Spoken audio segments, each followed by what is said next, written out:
Hey, just a quick video.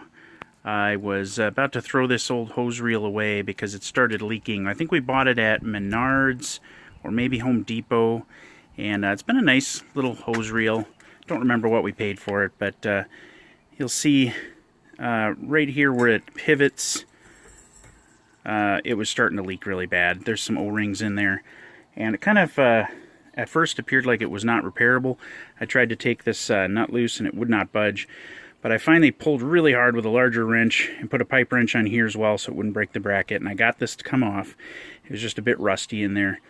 And what you'll find when you take that open, first of all, in order to get this reel off, you have to take these two bolts out, pop the handle out, and then this whole reel, once you loosen the nut, will just slide out. And what you'll find inside of here is a stack of 3 plastic spacers, and between those spacers 2 O-rings. And what you'll need to do is remove those, clean it all up, get the rust out of there, and then just replace those 2 O-rings. I ran to the hardware store, and this is the size of O-ring that you're going to need, 2 of those to replace them. And I just cleaned it all up, stacked the spacer, O-ring, spacer, O-ring, spacer. First covered everything in a little bit of grease, and then popped it back together, and no more leaks.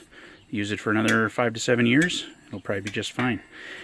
So normally I'm the one looking on YouTube to figure out how to repair things, but I couldn't find anyone who had done that. So if this helps you out, great.